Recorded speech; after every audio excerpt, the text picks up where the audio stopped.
अम्बेडकर अमर रहे, अमर रहे। बाबा साहब डॉक्टर भीमराव अम्बेडकर अमर रहे, अमर रहे। मान्यवर श्री कांसी राम जी अमर रहे, अमर रहे। मान्यवर श्री कांसी राम जी अमर रहे, अमर रहे। बहन कुमारी मायावती जी जिंदाबाद, जिंदाबाद। बहन कुमारी मायावती जी जिंदाबाद, जिंदाबाद। बहन कुमारी मायावती जी जिंदाबाद, जिंदाबाद। बहुजन समाज पार्टी जिंदाबाद, जिंदाबाद। बहुजन समाज पार्टी जिंदाबाद, जिंदाबाद। सर्व समाज के सम्मान में बहन जी मैदान में। सर्व समाज के सम्मान में बहन जी मैदान में। सर्व समाज के सम्मान में बहन जी मैदान में। अपने महापुरुषों के सम्मान में बहन जी मैदान में। अपने महापुरुषों के सम्मान में बहन जी मैदान में। बहन जी आप संघर्ष करो, हम आपके साथ हैं। बहन जी आप संघर्ष करो, हम आपके साथ हैं। बहन जी आप संघर्ष करो। हम आपके साथ हैं। बीएसपी की क्या पहचान, नीला झंडा हाथी निशान। बीएसपी की क्या पहचान, नीला झंडा हाथी निशान। बाबा साहब डॉक्टर भीमराव अम्बेडकर अमर रहे, अमर रहे। बाबा साहब डॉक्टर भीमराव अम्बेडकर अमर रहे, अमर रहे। मान्यवर श्री कांसी राम जी अमर रहे, अमर रहे। बहन कुमारी मायावती जी जिंदाबाद, जिंदाबाद। बहन कुमारी मायावती जी जिंदाबाद, जिंदाबाद। बहन कुमारी मायावती जी जिंदाबाद, जिंदाबाद। बहन कुमारी मायावती जी जिंदाबाद, जिंदाबाद। मान्यवर श्री कांसी राम जी अमर रहे, अमर रहे। मान्यवर श्री कांसी राम जी अमर रहे, अमर रहे। बहन कुमारी मायावती जी जिंदाबाद, जिंदाबाद। बहन कुमारी मायावती जी जिंदाबाद, जिंदाबाद। बहन जी आप संघर्ष करो, हम आपके साथ हैं। बहन जी आप संघर्ष करो, हम आपके साथ हैं। बहन जी आप संघर्ष करो। हम आपके साथ हैं। सर्व समाज के सम्मान में बहन जी मैदान में। सर्व समाज के सम्मान में बहन जी मैदान में।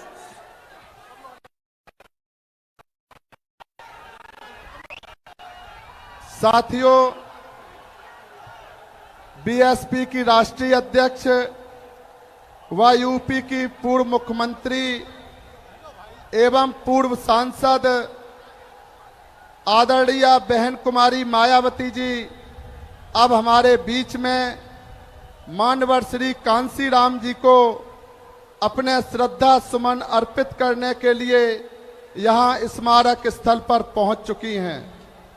उसके लिए सबसे पहले मैं आप सभी की तरफ से उनका आभार प्रकट करता हूं और अब आदरणीय बहन जी मान्यवर श्री कांसी राम जी को अपने श्रद्धा सुमन अर्पित करें। लेकिन उससे पहले हम यह चाहेंगे कि बहन जी उनके सम्मान में हमें जरूर कुछ दिशा निर्देश दें। आदरणीय बहन जी।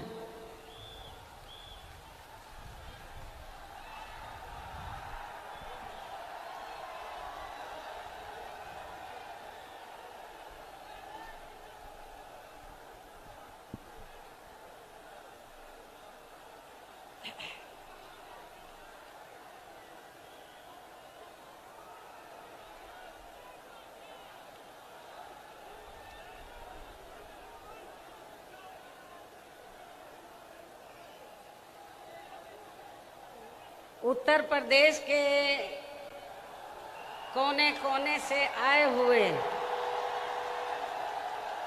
बीएसपी के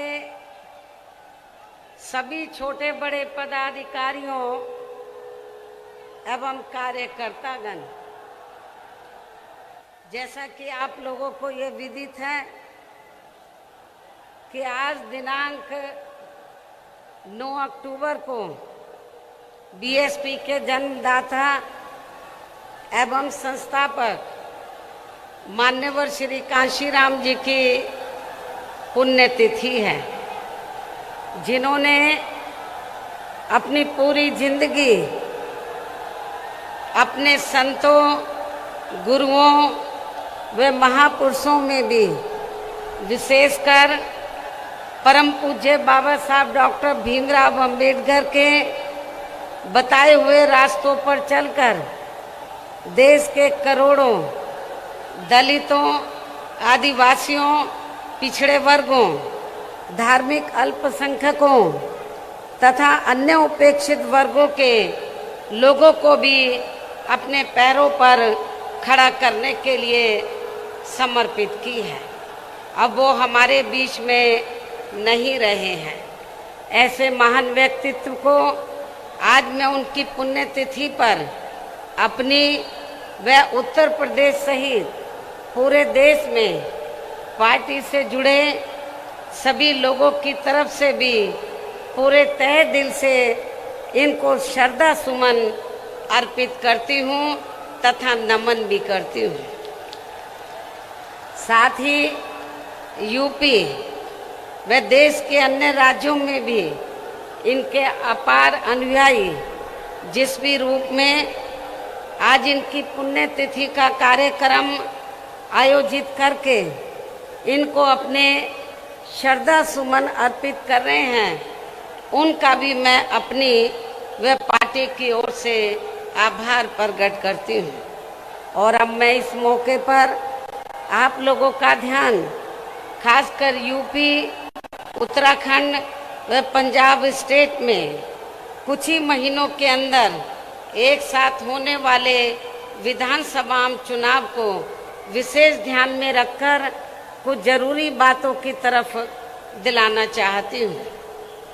जिन इन तीनों राज्यों में हमारी पार्टी पूरी तैयारी व दमदारी के साथ ये चुनाव लड़ रही है, जिसे मद्देनजर रखते हुए अब मैं सबसे पहले कमजोर एवं उपेक्षित वर्गों के लोगों को ये कहना जरूरी समझती हूँ कि बाबा साहब डॉक्टर भीमराव अंबेडकर ने भारतीय संविधान के बनने के बाद विशेषकर इन वर्गों के लोगों को ये कहा था कि मैंने काफ़ी संघर्ष एवं अथक प्रयासों से अपने इन वर्गों के लोगों को जिंदगी के हर पहलू में आगे बढ़ने के लिए भारतीय संविधान में कानूनी अधिकार तो जरूर दिला दिए हैं, लेकिन उनका सही व पूरा लाभ लेने के लिए इन्हें केंद्र में ही बल्कि 4 बार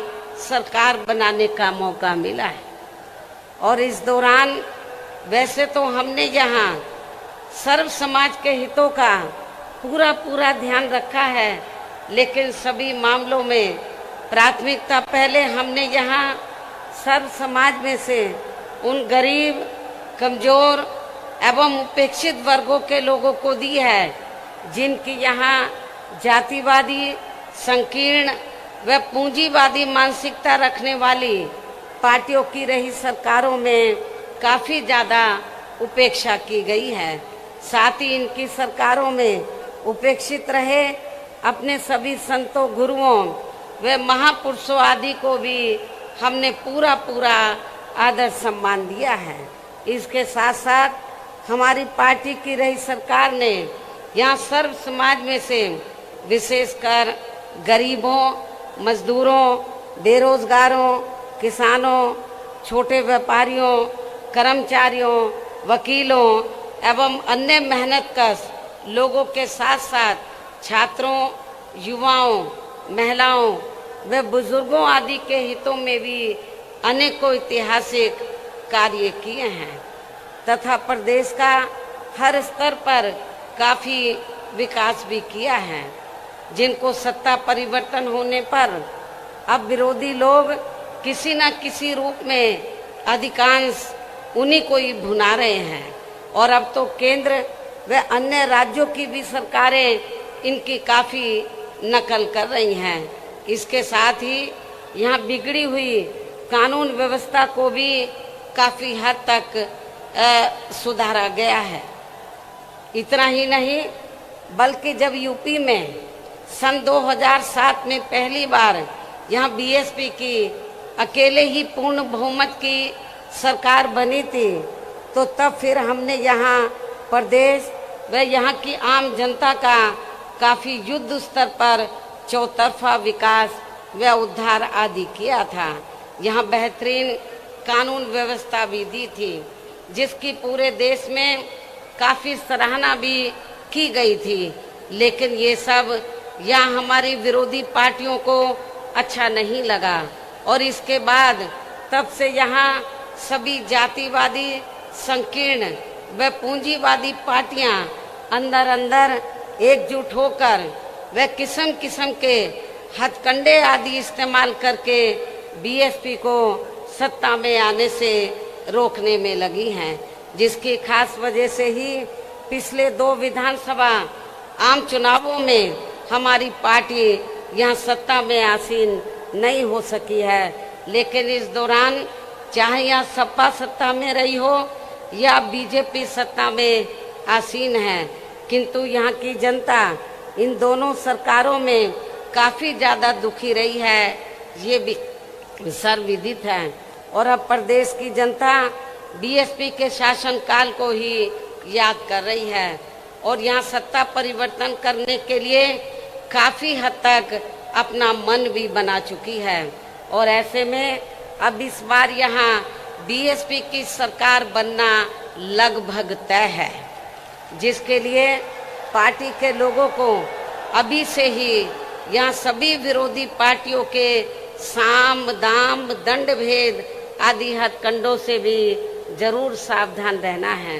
हालांकि अभी तक इन्होंने जिन जिन हथकंडों को भी इस्तेमाल किया है तो उनके बारे में मैं पार्टी के लोगों को समय समय पर काफी हद तक सजग भी करती रही हूँ, किंतु फिर भी इस संबंध में सावधानी के तौर पर यहाँ मैं आप लोगों को ये कहना जरूरी समझती हूँ कि यहाँ प्रदेश में कुछ ऐसी भी छोटी छोटी पार्टियाँ व संगठन आदि हैं जो अकेले या फिर गठबंधन करके भी ये चुनाव लड़ सकते हैं। इनका मकसद कोई चुनाव जीतना नहीं होता है, बल्कि अपने स्वार्थ में पर्दे के पीछे से खासकर सत्ताधारी पार्टी को फायदा पहुंचाने के लिए ही होता है।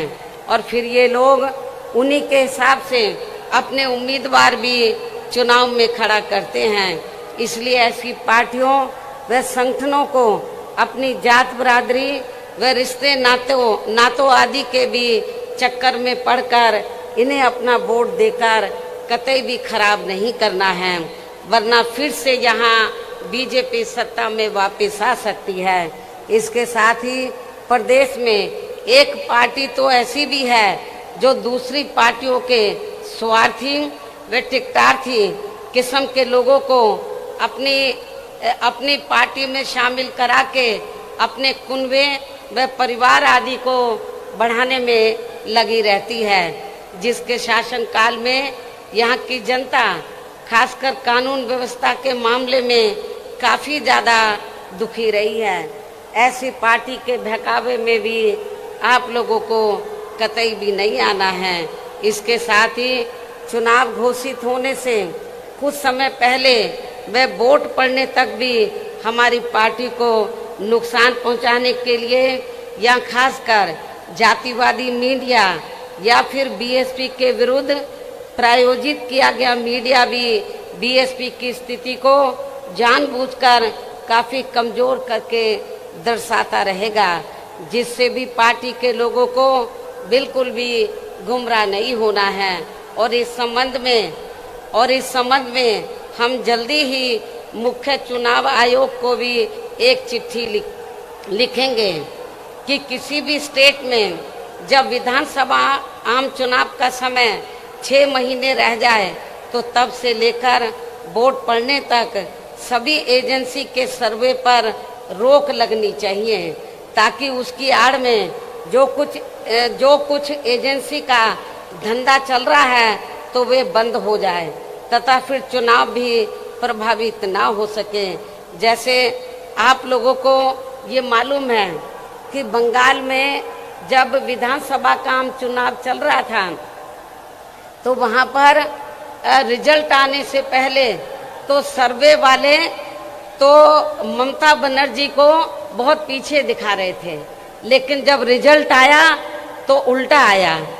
और जो सत्ता के सपने देख रहे थे तो वो बाहर हो, वो उनका सपना चकनाचूर हो गया। और ममता बनर्जी तो भारी बहुमत से वहाँ सत्ता में पुनः वापस आ गई। इसलिए आप लोगों को ये जो सर्वे वगैरह है इनके बहकावे में कतई नहीं आना है। इतना ही नहीं बल्कि अब तो चुनाव के नज़दीक बीजेपी की केंद्र व यूपी की सरकार यहाँ अपनी पार्टी के पक्ष में हवा बनाने के लिए जिस प्रकार से सरकारी मशीनरी का इस्तेमाल कर रही है, ये भी किसी से छिपा नहीं है। हो सकता है कि जब इससे भी इनका काम चलने वाला नहीं है तो तब फिर ये पार्टी आखिर में इस चुनाव को किसी भी मामले में हिंदू मुस्लिम सांप्रदायिक रंग देकर तथा उसकी आड़ में भी राजनीतिक फायदा उठाने का पूरा प्रयास कर सकती है। उसे भी ध्यान में रखकर आपको ये चुनाव लड़ना है। इसके साथ साथ आजकल ये बात भी काफ़ी चर्चा में है कि इस बार चुनाव में बीजेपी अपने बड़े बड़े पूंजीपतियों व धन्ना सेठों आदि से काफ़ी धन खर्च कराने वाली है, जिनके हिसाब से ही ज़्यादातर नीतियां बना के ये लोग अपनी सरकार चलाते हैं, जिसकी खास वजह से ही अब पूरे देश के किसान केंद्र सरकार के बनाए गए तीनों कृषि कानूनों को लेकर अभी तक भी काफ़ी आक्रोशित व आंदोलित भी हैं। और अब तो आंदोलित किसानों का काफ़ी ज़्यादा शोषण व उत्पीड़न भी किया जा रहा है। और इस मामले में लखीमपुर खीरी की घटना इसका ताज़ा उदाहरण भी है। इसके अलावा अब ये पार्टी चुनाव घोषित होने के नज़दीक व चुनाव के दौरान भी यहाँ खासकर कोरोना नियमों की आड़ में हमारी पार्टी के लोगों को भी काफ़ी परेशान कर सकती है, जिसे भी ध्यान में रखकर पार्टी के लोगों को इस चुनाव में कोरोना नियमों का जरूर पालन करते रहना है। वैसे भी इस मामले में अभी सावधानी बरतते रहना ही आपके स्वास्थ्य व पार्टी के भी हित में बहुत ज़रूरी है। इसके साथ ही इस संदर्भ में सावधानी के तौर पर यहाँ मैं आप लोगों को ये भी कहना चाहती हूँ कि आज़ादी के बाद देश के अन्य राज्यों की तरह यहाँ आपके यूपी में भी काफ़ी वर्षों तक ज़्यादातर कांग्रेस पार्टी ही सत्ता में आसीन रही है। यही स्थिति केंद्र में भी थी, लेकिन कांग्रेस पार्टी की जातिवादी व पूंजीवादी सोच होने के कारण उस समय कांग्रेस पार्टी की रही सरकार में सभी जाति व धर्मों में से जो लोग अपने खुद के इस प्रदेश में रोटी रोजी नहीं मिलने के कारण उसकी तलाश में व मजबूरी में यहाँ से बड़ी संख्या में अपनी रोटी रोजी के लिए पलायन करके दूसरे राज्यों में चले गए थे। तो उनमें से इस बार अधिकांश लोग कोरोना काल में वहाँ से पलायन करके फिर से अपने खुद के प्रदेश यूपी में वापस आ गए थे। और लगभग यही स्थिति कुछ और राज्यों में भी हमें देखने के लिए मिली है, किंतु इनके लिए यूपी में भी आकर अति दुख की बात ये रही कि यूपी की वर्तमान भाजपा सरकार ने ना तो इनकी रोजमर्रा की जरूरतों को पूरा किया तथा ना ही इनको रोटी रोजी के साधन देकर इन्हें यहाँ स्थापित करने का भी कोई प्रयास किया है, जिससे दुखी होकर तब ये लोग यूपी से लॉकडाउन के हटते ही यहाँ से पुनः पलायन करके अपनी रोटी रोजी के लिए फिर से दूसरे राज्यों में वापिस चले गए। इसके साथ ही यहाँ अति दुख की बात ये भी रही कि उस समय यूपी में कोरोना से जिन लोगों की मृत्यु हो गई थी तो उनके दाह संस्कार के लिए भी यहाँ की भाजपा सरकार ने लकड़ी तक का भी कोई उचित प्रबंध नहीं किया था, जिसके कारण फिर बड़ी संख्या में इनके शव यहाँ गंगा यमुना नदी नालों आदि में बहते हुए हमें नजर आए हैं। इससे इनके संस्कारों का भी काफी कुछ पता चलता है। इतना ही नहीं बल्कि उस दौरान इनके प्रति अन्य पार्टियों का भी रवैया लगभग एक जैसा ही हमें देखने के लिए मिला है। और इस मामले में वैसे आप लोगों को ये मालूम है कि खासकर यूपी व बिहार के जो गरीब एवं बेरोजगार लोग अपनी रोटी रोजी के लिए बड़ी संख्या में दिल्ली व महाराष्ट्र के मुंबई में जाकर बस गए थे, तो ये लोग कोरोना काल में वहाँ की सरकारों की रही अनदेखी की वजह से ज़्यादातर पलायन करके वापस अपने मूल प्रदेश यूपी व बिहार में आ गए थे। जबकि महाराष्ट्र में तो वहाँ शिवसेना, कांग्रेस व एनसीपी की मिली जुली सरकार चल रही थी, जिन्होंने ऐसे समय में भी इनके वहाँ ठहरने व खाने आदि की कोई भी उचित व्यवस्था नहीं की थी। और अब इन पार्टियों के लोग यहाँ यूपी में होने वाले विधानसभा चुनाव में अपने वोट की खातिर किस्म किस्म की लंबी चौड़ी बातें कर रहे हैं। इसके साथ साथ उस समय ओबीसी की पार्टी ने भी यहाँ यूपी में आकर ऐसे आए हुए लोगों में से अपने खुद के मुस्लिम भाइयों की भी कोई मदद नहीं की थी, जो अब यहाँ आकर खासकर मुसलमानों का वोट लेने के लिए काफ़ी बड़ी बड़ी बात कर रहे हैं। और इस मामले में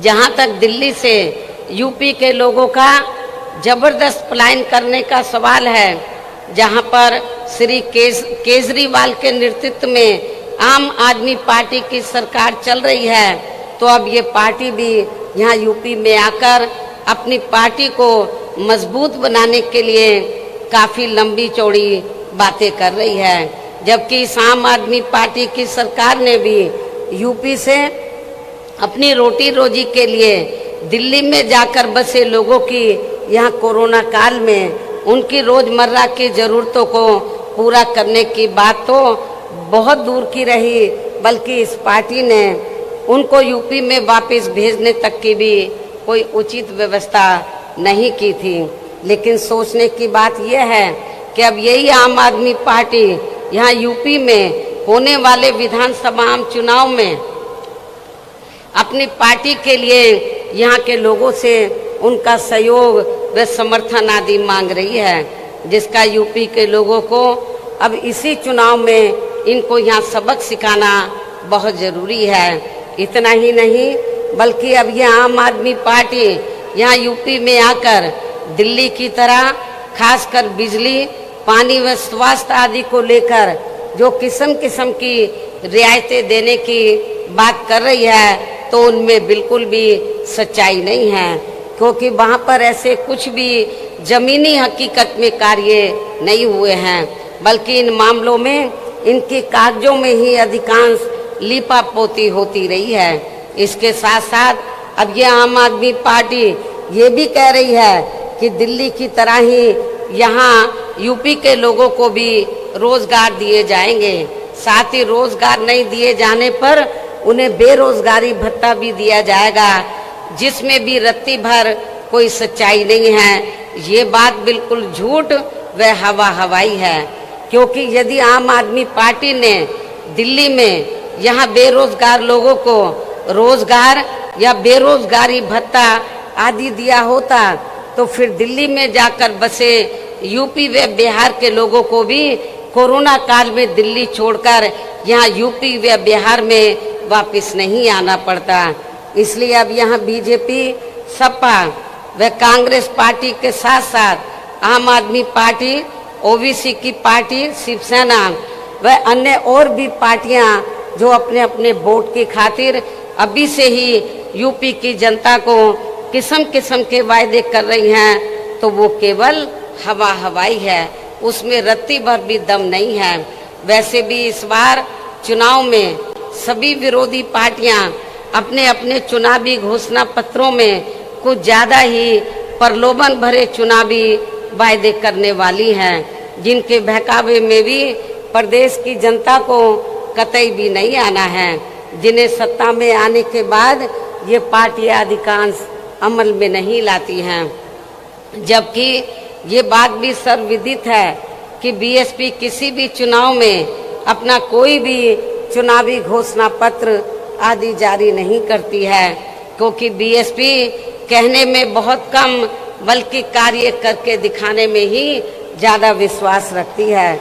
और इस मामले में बीएसपी का यहाँ 4 बार का रहा शासनकाल इसका खास सबूत है। इसलिए इन सब बातों को ध्यान में रखकर प्रदेश की जनता को अब चुनाव में विरोधी पार्टियों के किसी भी बहकावे में नहीं आना है, जिनका यहाँ के लोगों के प्रति असली चेहरा खासकर कोरोना काल में हमें काफ़ी कुछ देखने के लिए मिला है, जिसे खास ध्यान में रखकर अब हमारी पार्टी का ये कहना है कि बीएसपी की सरकार बनने पर इस बार सबसे ज़्यादा जोर हमारी पार्टी यहाँ के गरीब व बेरोजगार नौजवानों को रोटी रोजी के साधन उपलब्ध कराने पर ही लगाएगी, ताकि अब आगे इनको अपनी रोटी रोजी के लिए यहाँ अपने खुद के प्रदेश यूपी से कभी भी पलायन ना करना पड़े। और इस बार चुनाव में हमारी पार्टी का यही मुख्य चुनावी मुद्दा भी होगा। इसके साथ ही यूपी में हमारी पार्टी की रही चारों सरकारों ने यहाँ सर्व समाज में से खासकर दलितों, आदिवासियों, पिछड़े वर्गों, मुस्लिम व अन्य धार्मिक अल्पसंख्यकों तथा गरीबों, मजदूरों, बेरोजगारों, किसानों, छोटे व्यापारियों, कर्मचारियों, वकीलों व अन्य मेहनतकश लोगों के साथ साथ छात्रों, युवाओं, महिलाओं व बुजुर्गों आदि के हित एवं कल्याण के लिए जो भी योजनाएं व परियोजनाएं आदि चलाई थी, जिन्हें सपा व भाजपा सरकार ने अधिकांश रोक दिया है, तो उन्हें फिर से शुरू किया जाएगा। साथ ही प्रदेश में बिजली, पानी, स्वास्थ्य व अन्य रोजमर्रा की सभी जरूरतों को भी समय से पूरा किया जाएगा। इसके साथ साथ प्रदेश में खासकर शिक्षा के क्षेत्र में तथा अन्य और विभागों के भी कर्मचारी जो आए दिन अपनी मांगों को लेकर धरना प्रदर्शन व हड़ताल आदि करते रहते हैं, तो उन सभी मामलों को निपटाने के लिए एक आयोग का गठन किया जाएगा और उनकी वाजिब मांगों को स्वीकार भी कर लिया जाएगा। साथ ही प्रदेश के जो भी क्षेत्र अति पिछड़े हैं, तो उन्हें प्राथमिकता के आधार पर विकसित किया जाएगा। इसके साथ साथ डॉक्टर अंबेडकर ग्राम विकास योजना एवं मान्यवर श्री कांशीराम जी शहरी समग्र विकास योजना को भी पुनः चालू करा के यहाँ गांवों व शहरों को फिर से विकसित किया जाएगा, जिनकी हालत अब यहाँ काफ़ी ज़्यादा खराब हो चुकी है। प्रदेश में अयोध्या, वाराणसी, मथुरा व अन्य सभी धार्मिक स्थलों पर लोगों की सुविधा के लिए बीएसपी की सरकार के पद चिन्हों पर चलकर वर्तमान भाजपा सरकार ने अभी तक जो भी कार्य शुरू किए हैं, तो वे अभी पूरे नहीं हुए हैं, तो उन्हें बदले की भावना से रोका नहीं जाएगा बल्कि पूरा कराया जाएगा। इसके अलावा प्रदेश में सरकार बनने पर पहले नए हॉस्पिटल, मेडिकल कॉलेज एवं शिक्षण संस्थान आदि नहीं बनाए जाएंगे, बल्कि पहले से जो बने हैं, जिनकी काफ़ी दयनीय हालत हमें कोरोना काल में देखने के लिए मिली है, तो उन्हें पहले सुधारा जाएगा। इसी प्रकार प्रदेश में सड़कें व पुल आदि भी नए बनाने से पहले यहाँ पुरानी सड़कों व पुलों आदि को ही ठीक किया जाएगा, ताकि कोई जनहानि ना हो सके। साथ ही प्रदेश के विकास व जनहित में केंद्र एवं स्टेट की अभी तक जो भी सही योजनाएं चल रही हैं, तो उन्हें विरोधी पार्टियों की तरह बदले की भावना से रोका नहीं जाएगा। इसके साथ ही सपा व भाजपा सरकार की तरह दूसरी सरकारों के किए गए कार्यों के नाम बदलकर ये भी नाटक नहीं किया जाएगा। कहने का तात्पर्य ये है कि प्रदेश में सपा व भाजपा सरकार के सभी कार्यों की ईमानदारी से समीक्षा की जाएगी। जो कार्य सही व जनहित में हैं तो उन्हें जरूर आगे बढ़ाया जाएगा, अर्थात रोका नहीं जाएगा। इसके अलावा मेरी सरकार में वर्तमान भाजपा सरकार की तरह कानून व्यवस्था का सुधार केवल कागजों व मीडिया आदि में नहीं बल्कि जमीन पर ही लोगों को हकीकत में होता हुआ नजर आएगा। खासकर सपा सरकार में जो गुंडे, बदमाश व माफिया आदि खुलेआम जनता का शोषण व उत्पीड़न आदि करते हैं तो वे मेरी सरकार में आपको जेल के बाहर नहीं बल्कि जेल की सलाखों के अंदर ही नजर आएंगे, जहां उनकी असली जगह होनी चाहिए। इस प्रकार से प्रदेश में सर्वजन हिताय व सर्वजन सुखाय के लिए यहाँ हर स्तर पर प्रदेश की पूरी तस्वीर बदल दी जाएगी। इतना ही नहीं बल्कि आज मैंने प्रदेश व आम जनहित में जो कुछ भी कहा है और इससे पहले पिछले महीने दिनांक 7 सितंबर को प्रबुद्ध वर्ग के हुए समापन कार्यक्रम के दौरान भी जो कुछ भी कहा है तो ये सभी कार्य यहाँ बीएसपी की सरकार बनने पर बिना पक्षपात एवं भेदभाव आदि के ही समय से पूरे किए जाएंगे। और इस मामले में विशेषकर किसानों, गरीब व कमजोर एवं असहाय लोगों की तथा यहाँ सर्व समाज में से बेरोजगार लोगों की भी समस्याओं को दूर करने की तरफ विशेष ध्यान दिया जाएगा। साथ ही सर्व समाज में से ब्राह्मण समाज की भी सुरक्षा, सम्मान एवं तरक्की आदि के साथ साथ यहाँ धार्मिक अल्पसंख्यक समाज में से मुस्लिम समाज के भी विकास एवं उत्थान व उनके जान माल आदि की सुरक्षा को भी लेकर पार्टी ने अभी तक जो कुछ भी कहा है तो उन पर हमारी सरकार द्वारा पूरी ईमानदारी व निष्ठा से जमीनी हकीकत में कार्य किया जाएगा तथा यहाँ की जनता को किसी भी मामले में निराश नहीं होने दिया जाएगा। वैसे भी बीएसपी किसी भी मामले में, मैं फिर इस बात को दोहराती हूँ कि वैसे भी बीएसपी किसी भी मामले में जो कहती है तो उस पर सही से अमल भी करके दिखाती है। यही बीएसपी की खास पहचान भी है। लेकिन इस मामले में सावधानी के तौर पर यहाँ मैं ये भी कहना चाहूँगी कि यदि यूपी की वर्तमान भाजपा सरकार ने यहाँ की जनता के प्रति अपनी जिम्मेवारी को पूरी ईमानदारी व निष्ठा से निभाया होता तो अब यहाँ विधानसभा के आम चुनाव होने के नज़दीक यूपी की सरकार के साथ साथ माननीय प्रधानमंत्री जी व अन्य और केंद्रीय मंत्रियों एवं नेताओं आदि को भी यूपी की जनता को लुभाने के लिए अब यहाँ थोक के भाव में ताबड़तोड़ शिलान्यास, घोषणाएं व कच्चे कार्यों का भी उद्घाटन आदि नहीं करना पड़ता।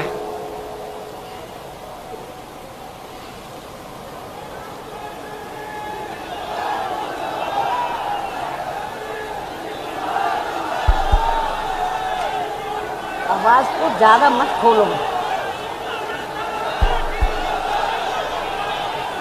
इसके साथ ही नाराज चल रहे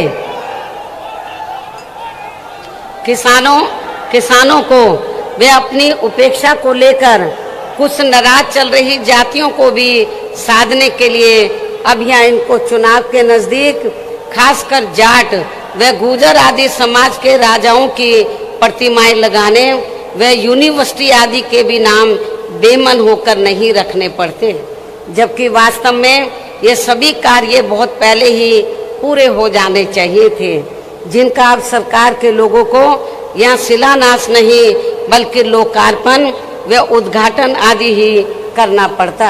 इसी प्रकार अब चुनाव होने के नज़दीक इनको उन जाति के विधायकों को भी काफ़ी दुखी मन से मंत्री आदि बनाना पड़ा है, जो जातियाँ इनकी कार्यशैली से काफ़ी नाराज चल रही थी, जिससे भी इनको अब कोई खास लाभ मिलने वाला नहीं है। ऐसे में अब प्रदेश की जनता यूपी व केंद्र सरकार के भी आसानी से बहकावे में आने वाली नहीं है। और अब मेरा यही कहना है कि यदि आप लोग मेरी इन सब बातों को ध्यान में रखकर तथा हर प्रकार की सावधानी बरतते हुए ये चुनाव लड़ते हैं तो फिर इस बार यहाँ बीएसपी की सरकार को बनने से कोई भी ताकत रोक नहीं पाएगी, अर्थात फिर यहाँ बीएसपी की सरकार जरूर बनेगी। और ऐसा हो जाने पर फिर यही आज पार्टी के लोगों की मान्यवर श्री कांशीराम जी के प्रति सच्ची श्रद्धा भी होगी। इस उम्मीद के साथ ही मैं आप लोगों को पार्टी के आगे के प्रोग्राम के बारे में ये भी बताना चाहती हूँ कि इसी महीने दिनांक 21 अक्टूबर सन 2021 से प्रदेश की प्रत्येक विधानसभा में उसके सभी सेक्टरों व पोलिंग बूथों आदि की बनी कमेटियों के सभी पदाधिकारियों को यहाँ विधानसभा चुनाव को खास ध्यान में रखकर उन्हें कैडर के जरिए हर स्तर पर तैयार व सजग करने का कार्य युद्ध स्तर पर पूरे प्रदेश में शुरू किया जाएगा। और ये कार्य पूरा होने पर फिर जरूरत अनुसार ही आगे का कार्यक्रम बनाया जाएगा। इसके साथ ही प्रत्येक विधानसभा वार कैडर का ये कार्य पार्टी के केवल पूरे मंडल को देख रहे मुख्य सेक्टर प्रभारियों व पार्टी के स्टेट एवं केंद्रीय वरिष्ठ पदाधिकारियों द्वारा ही लिया जाएगा। इतना ही नहीं बल्कि आपकी मदद के लिए पिछले महीने 7 सितंबर को व आज 9 अक्टूबर को भी मैंने खासकर यहाँ यूपी में होने वाले विधानसभा चुनाव को ध्यान में रखकर जो भी जरूरी बातें आप लोगों के सामने रखी हैं तो उन्हें बुकलेट के जरिए भी हर विधानसभा में वहाँ के लोगों तक जरूर पहुँचाया जाएगा। और इस मामले में मैं ये भी कहना चाहूँगी, यदि मुझे ये लगा कि आप लोग मेरे आज दिए गए इस आदेश व निर्देश का सही से पालन नहीं कर पा रहे हैं तो फिर मैं जरूरत महसूस होने पर पार्टी हित में प्रदेश की किसी भी विधानसभा में जाकर खुद उसका निरीक्षण भी कर सकती हूँ। इसलिए आपको ये कार्य पूरी ईमानदारी से ही करना है ताकि मुझे आपका इम्तिहान ना लेना पड़े। इसके साथ साथ यहाँ मैं ये भी कहना चाहती हूँ कि इसी पैटर्न पर चलकर उत्तराखंड व पंजाब स्टेट में भी पार्टी के लोग ये कार्य 21 अक्टूबर से ही शुरू करेंगे। इस प्रकार से आप लोग अपनी पूरी तैयारी के साथ इन तीनों राज्यों में यहाँ की सरकारों को सत्ता से जरूर बाहर करेंगे। अर्थात आप लोग उत्तर प्रदेश में व इससे लगे उत्तराखंड प्रदेश में भी अपनी पार्टी की सर्वजन हिताय व सर्वजन सुखाय की सरकार जरूर बनाएंगे। साथ ही पंजाब स्टेट में भी बीएसपी व अकाली दल गठबंधन की श्री सुखबीर सिंह बादल जी के नेतृत्व में यहाँ भी अपनी सरकार जरूर बनाएंगे। इस भरोसे के साथ ही अब मैं मान्यवर श्री कांशीराम जी की पुण्यतिथि के मौके पर केंद्र की सरकार से इनको भारत रत्न की उपाधि से सम्मानित करने की भी जोरदार मांग करती हूँ और इसके लिए इनसे ये विशेष आग्रह भी करती हूँ। हालांकि इस मामले में हमें ये मालूम है कि केंद्र में कोई भी जातिवादी सरकार जल्दी से हमारे दलित वर्ग के महान व्यक्तित्व को इस उपाधि से सम्मानित करने वाली नहीं है। और इस संदर्भ में बाबा साहब डॉक्टर भीमराव अंबेडकर का खास उदाहरण आप लोगों के सामने है। आप लोगों को मालूम है कि बाबा साहब ने तो देश का संविधान बनाया और जब केंद्र में अंग्रेजों के जाने के बाद कांग्रेस सत्ता में आई, राज्यों में भी रही, तो कांग्रेस की जिम्मेवारी बनती थी कि बाबा साहब को भारत रत्न की उपाधि से सम्मानित करना चाहिए था। लेकिन कांग्रेस की केंद्र की सरकार ने बाबा साहब को भारत रत्न की उपाधि से सम्मानित नहीं किया और नतीजा क्या हुआ, हमारे लोग इसके लिए काफ़ी संघर्ष करते रहे लेकिन सफलता नहीं मिली क्योंकि कांग्रेस पार्टी नहीं चाहती थी कि दलितों को और खासकर बाबा साहब को ये सम्मान मिले। उसके बाद जब बीएसपी बनी और 1989 में जब केंद्र में जनता दल की सरकार बनी श्री बीपी सिंह के नेतृत्व में और कांग्रेस सत्ता से बाहर हुई और मिली जुली सरकार बनी तो उस समय हमारी पार्टी के 3 MP जीत कर आए थे। मैं खुद भी जीत कर आई थी 1989 में बिजनौर से। तो उस समय श्री बीपी सिंह जी ये चाहते थे कि हम लोग सरकार में शामिल हो जाएं। हमने श्री बीपी सिंह को ये कहा कि हमें कोई मंत्री का पद नहीं चाहिए, हम केवल 2 ही आपसे मांग कर रहे हैं। एक तो बाबा साहब को भारत रत्न की उपाधि से सम्मानित किया जाए और दूसरा मंडल कमीशन की रिपोर्ट लागू की जाए। तो श्री बीपी सिंह जी ने हमारी बात को मान लिया और श्री बीपी सिंह जी की सरकार में ही बाबा साहब को भारत रत्न की उपाधि से सम्मानित किया गया और पिछड़े वर्ग की मंडल कमीशन की रिपोर्ट लागू हुई। लेकिन ये बीजेपी को उस समय अच्छा नहीं लगा, जो आज जनगणना का भी विरोध कर रहे हैं ओबीसी का, और उन्होंने श्री बीपी सिंह की सरकार ज्यादा दिन नहीं चलने दी और उनकी सरकार गिर गई। इसलिए अब चाहे ये पार्टी अर्थात कांग्रेस पार्टी, इसलिए कांग्रेस ने यदि ऐसा किया होता तो आज कांग्रेस की हालत ऐसी नहीं होती। इसलिए अब चाहे ये पार्टी अर्थात कांग्रेस पार्टी दलित को किसी भी स्टेट का मुख्यमंत्री व देश का प्रधानमंत्री तथा पार्टी का हेड भी क्यों ना बना दे, तो भी दलित वर्ग के लोग बाबा साहब का ये अपमान भूलने वाले नहीं हैं। इसके साथ ही पिछड़े वर्ग के व्यक्ति को भी ये सभी महत्वपूर्ण पदों पर भी क्यों ना रख लें, तो भी इस वर्ग के लोग कांग्रेस को जल्दी से माफ करने वाले नहीं हैं, जिसने केंद्र में अपनी सरकार के रहते हुए इनकी मंडल कमीशन की रिपोर्ट को लागू नहीं किया था।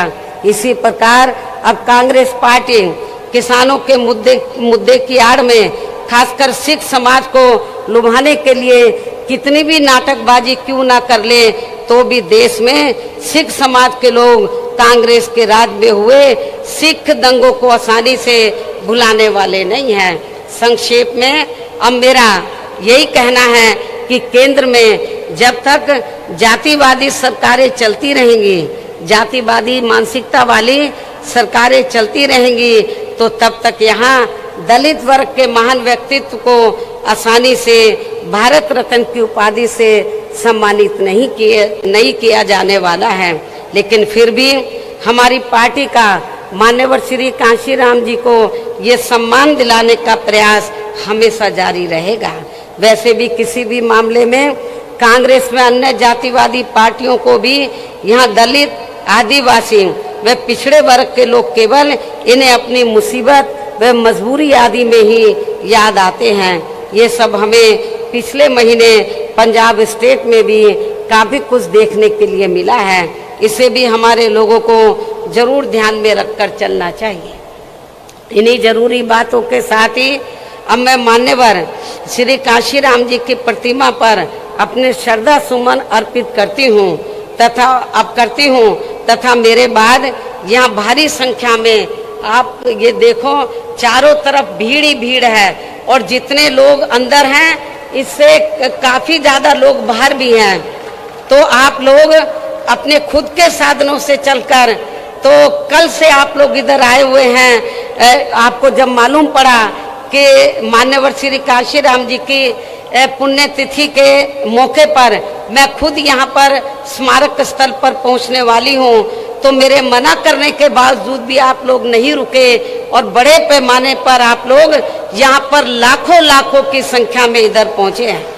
इसके लिए तो मैं आप लोगों की बहुत बहुत आभारी हूँ और मुझे पूरा भरोसा है, खास तौर से जो विरोधी लोग ये कहते हैं कि बीएसपी कहीं पिक्चर में नजर नहीं आ रही है। मेरे ख्याल अभी तक पिछले कई महीनों में जितने प्रोग्राम कांग्रेस ने, सपा ने, बीजेपी ने किए हैं, जितनी भीड़ उनके प्रोग्राम में अभी तक आई है उससे कई गुना भीड़ आज बीएसपी के अकेले प्रोग्राम में आप लोगों को देखने के लिए मिल रही है, मीडिया को देखने के लिए मिल रही है।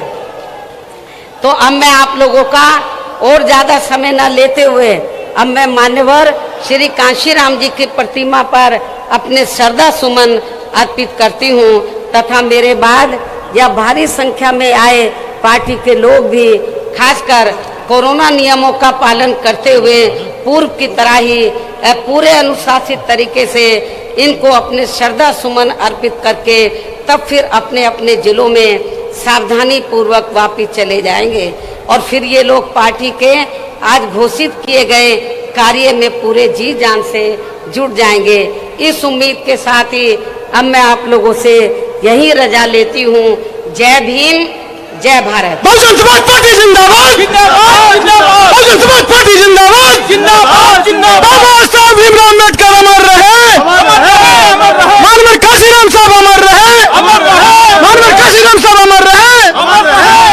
कुमारी भाई जिंदाबाद जिंदाबाद जिंदाबाद। कुमारी भाई जिंदाबाद जिंदाबाद जिंदाबाद। कुमारी भाई जिंदाबाद जिंदाबाद जिंदाबाद। बहुजन समाज पार्टी जिंदाबाद जिंदाबाद जिंदाबाद। बहुजन समाज पार्टी जिंदाबाद जिंदाबाद जिंदाबाद। बहुजन समाज पार्टी जिंदाबाद जिंदाबाद जिंदाबाद। सर समाज के सम्मान में जी मैदान में, सर समाज के सम्मान में जी मैदान में, सर समाज के सम्मान में जी मैदान में, अपने महापुरुषों के सम्मान में जी मैदान में, अपने महापुरुषों के सम्मान में जी मैदान में। कुमारी भाई जिंदाबाद जिंदाबाद जिंदाबाद। जी आप संघर्ष करो, हम आपके साथ हैं। जी आप संघर्ष करो, हम आपके साथ हैं। बीएसपी की क्या पहचान? नीला झंडा। बीएसपी की क्या पहचान? नीला झंडा हाथी निशान। बीएसपी की क्या पहचान? नीला झंडा हाथी निशान। बाबा साहब अमर रहे, अमर रहे, अमर रहे। बाबा साहब अमर रहे, अमर रहे। मानवर श्री काशीराम जी अमर रहे, अमर रहे। मानवर श्री काशीराम जी अमर रहे, अमर रहे। कुमारी भाई जिंदाबाद जिंदाबाद जिंदाबाद। कुमारी भाई जिंदाबाद जिंदाबाद जिंदाबाद। कुमारी भाई जिंदाबाद जिंदाबाद जिंदाबाद। सर समाज के सम्मान में जी मैदान में, सर समाज के सम्मान में जी मैदान में, सर समाज के सम्मान में जी मैदान में, अपने महापुरुषों के सम्मान में जी मैदान में, अपने महापुरुषों के सम्मान में जी मैदान में। जी आप संघर्ष करो, हम आपके साथ हैं। जी आप संघर्ष करो, हम आपके साथ। बीएसपी की क्या पहचान? नीला झंडा हाथी निशान। बीएसपी की क्या पहचान? नीला झंडा हाथी निशान। बाबा साहब अमर रहे, अमर रहे, अमर रहे। बाबा साहब अमर रहे, अमर रहे, अमर रहे। मानवर श्री काशीराम जी अमर रहे, अमर रहे, अमर रहे। मानवर श्री काशीराम जी अमर रहे, अमर रहे, अमर रहे। बहन कुमारी भाई जिंदाबाद जिंदाबाद जिंदाबाद। बहन कुमारी भाई जिंदाबाद जिंदाबाद जिंदाबाद। बहन कुमारी भाई जिंदाबाद जिंदाबाद जिंदाबाद। सर समाज के सम्मान में मैदान में, सर समाज के सम्मान में जी मैदान में, सर समाज के सम्मान में जी मैदान में, अपने महापुरुषों के सम्मान में जी मैदान में, अपने महापुरुषों के सम्मान में जी मैदान में। बहन जी आप संघर्ष करो, हम आपके साथ। बहन जी आप संघर्ष करो, हम आपके साथ। बहन जी आप आगे बढ़ो, हम आपके साथ। बहन जी आप संघर्ष करो, हम आपके साथ हैं। बीएसपी की क्या पहचान? नीला झंडा हाथी निशान। बीएसपी की क्या पहचान? नीला झंडा हाथी निशान। बीएसपी की क्या पहचान? नीला झंडा हाथी निशान। बाबा साहब अमर रहे, अमर रहे, अमर रहे। बाबा साहब अमर रहे, अमर रहे। मानवर श्री काशीराम जी अमर रहे, अमर रहे। मानवर श्री काशीराम जी अमर रहे, अमर रहे, अमर रहे। बहन कुमारी भाई जिंदाबाद जिंदाबाद जिंदाबाद। बहन कुमारी भाई जिंदाबाद जिंदाबाद जिंदाबाद। बहुजन समाज पार्टी जिंदाबाद जिंदाबाद जिंदाबाद। बहुजन समाज पार्टी जिंदाबाद जिंदाबाद जिंदाबाद। सर समाज के सम्मान में,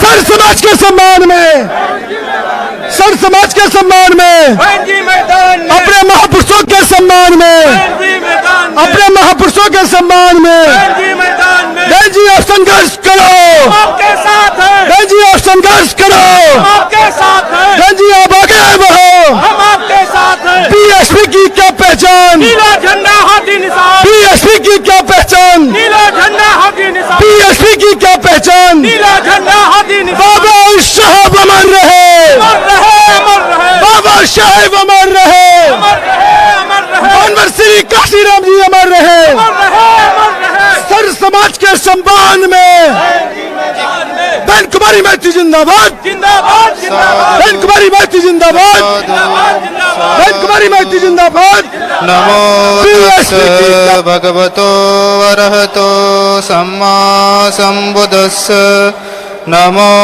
तस् भगवतो अरहतो सम्मा सम्बुद्धस्स नमो तस् भगवतो अरहतो सम्मा सम्बुद्धस्स इति पिसो भगवा अरहं सम्मा सम्बुद्धो विद्याचरण संपन्नो सुगतो लोकविदु अनुत्तरो पुरुषधम्म सारथि सत्ता देव मनुष्य बुद्धो भगवती स्वाखातो भगवता धम्मो सन्दिठिको एहि पश्यिको ओपनैको पच्चतं वेदितं वो भियो हि ते सुपटिपन्नो भगवतो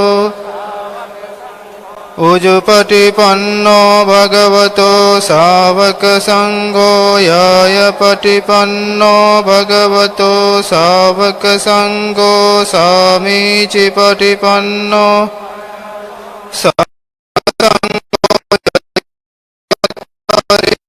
युगानि अट्टं वदेवता सर्वबुद्धानुभावेन सोते भवतु सर्वमङ्गलं रक्षन्तु सर्वदेवता सर्वधर्मानुभावेन सोते भवन्तु ते